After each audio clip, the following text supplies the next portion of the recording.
Hello students, हम पढ़ रहे हैं चैप्टर 7 ट्रायंगल्स और ये है उसका लेक्चर नंबर 11। अगर आपने अभी तक कोई भी प्रीवियस लेक्चर नहीं देखा है तो कोई बात नहीं, पूरा लेक्चर आपको समझ में आएगा। और प्रीवियस लेक्चर देखने के लिए आपको आई बटन में लिंक मिल जाएगी और वीडियो के एंड में पूरी प्लेलिस्ट। तो चलिए स्टार्ट करते हैं। आज हम यहाँ पर एक्सरसाइज 7.2 को सॉल्व कर रहे हैं, जिसके question number 1 to 6 previous lectures में हो चुके हैं। तो क्वेश्चन नंबर 7 को देखते हैं। क्वेश्चन में कहा गया है ABC is a right angle triangle in which angle A is equal to 90 degree and AB is equal to AC। तो हमें यहाँ पर फाइंड करना है एंगल B और एंगल C की वैल्यू। तो ये हम सभी जानते हैं कि किसी भी ट्राइंगल में जो एंगल्स होते हैं टोटल, उनका जो सम होता है वो कितना होता है 180 डिग्री। तो यहाँ पर अगर हम बात करें ट्राइंगल ABC की, तो यहाँ पर angle A plus angle B plus angle C ये कितना हो जाएगा 180 डिग्री। अब क्वेश्चन में क्या कहा गया है? क्वेश्चन में कहा गया है कि AB is equal to AC, क्योंकि ये एक आइसो स्केल ट्राइंगल है। आइसो स्केल ट्राइंगल का मतलब होता है वो ट्राइंगल जिसकी दो साइड क्या होती हैं इक्वल।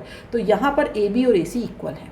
अब आइसो स्केल ट्राइंगल की एक और प्रॉपर्टी क्या होती है कि जो हमारी इक्वल साइड है ना, इनके सामने वाले, इनके जस्ट अपोजिट में एंगल, ये हमारे क्या होते हैं इक्वल। तो दैट मीन्स यहाँ पर अगर आप AB के सामने देखो तो क्या है एंगल C, और AC के सामने देखो तो क्या है एंगल B। ये क्या हो जाएंगे इक्वल हो जाएंगे। बस यही वैल्यू उठा करके यहाँ पुट कर दीजिए। तो अब देखिए एंगल A की वैल्यू तो हमें पता है 90 डिग्री, प्लस यहाँ पर angle B plus angle B is equal to 180 degree. तो 2 of angle B is equal to 90 degree. तो एंगल B कितना हो जाएगा 45 डिग्री। और जो वैल्यू एंगल B की है वही वैल्यू किसकी है एंगल C की। यही हमसे पूछा गया था। तो यहाँ पर जो आपके पास एंगल B है कितना आ जाएगा, ये भी आ जाएगा 45 डिग्री और ये भी आ जाएगा 45 डिग्री। ओके, नेक्स्ट क्वेश्चन पर चलते हैं। क्वेश्चन में कहा गया है show that the angles of an equilateral triangles are 60 degree each. अब ये जो इक्विलेटरल ट्राइंगल है इसका मतलब क्या होता है कि हमारे पास एक ट्राइंगल है ABC और इस ट्राइंगल की सभी साइड्स इक्वल हैं। तो ये हो जाएगा ABC। ओके, अब इस ट्राइंगल की सभी साइड क्या होंगी इक्वल, इसीलिए इसे कहा जाता है इक्विलेटरल ट्राइंगल। ओके, अब सारी साइड्स तो इक्वल हैं, सारे एंगल भी इक्वल होते हैं, तो आप इसे डायरेक्टली लिख सकते हैं, लेकिन नहीं, हम इक्विलेटरल के लिए हेल्प किसकी लेंगे आइसो स्केल की।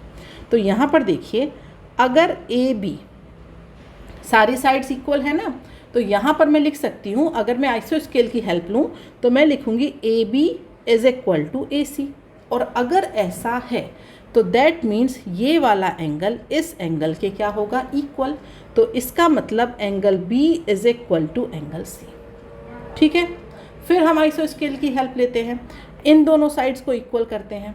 अगर ऐसा किया तो दैट मीन्स मैं क्या लिख सकती हूँ AB is equal to BC।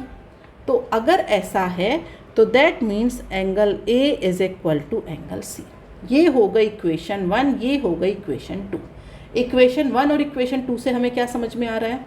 देखो जो B है वो C के इक्वल है और जो C है वो A के इक्वल है। तो that means angle A is equal to angle B is equal to angle C। हमने इक्विलेटरल ट्राइंगल अभी तक नहीं पढ़ा था, हमने क्या पढ़ा था आइसो स्केल। आइसो स्केल की हेल्प से हम ये स्टेटमेंट लेकर के आए कि अगर कोई ट्राइंगल इक्विलेटरल है दैट मीन्स किसी ट्राइंगल की सभी साइड्स इक्वल हैं, तो इसका मतलब उसके सभी एंगल भी इक्वल होंगे। ये हमने अभी अभी किया। कैसे किया? हमने सबसे पहले AB और AC को लिया, उसके बाद हमने AB और BC को लिया, फिर हमें दो इक्वेशन मिली, उन दोनों को हमने कंपेयर किया तो तीनों एंगल क्या आ गए इक्वल आ गए। ओके, तो अब इस बेसिस पे हमने कहा तीनों एंगल इक्वल हैं और हमें पता है कि ट्राइंगल के जो 3 एंगल होते हैं उनका जो सम होता है वो 180 डिग्री होता है। तो यहाँ पर आप इसे लिख सकते हैं 3 angle A is equal to 180 degree, that means angle A is equal to 60 degree. और अगर एंगल A 60 है that means this is equal to angle B, this is equal to angle C। यही हमें प्रूव करना था। क्या prove करना था? Show that the angles of an equilateral triangle are 60 degree each. तो हमने इसे प्रूव किया, बट हेल्प किसकी ली है? हेल्प ली है हमने आइसो स्केल की। ओके, तो आज के लिए इतना ही। आज हमने ये एक्सरसाइज 7.2 कंप्लीट कर दी। इसके बाद अब हम नेक्स्ट क्लास में जो नेक्स्ट टॉपिक है उसे देखेंगे। तो वीडियो पसंद आया हो तो इसे लाइक करिएगा और अपने दोस्तों के साथ शेयर करिएगा। आज के लिए बाय बाय स्टूडेंट्स।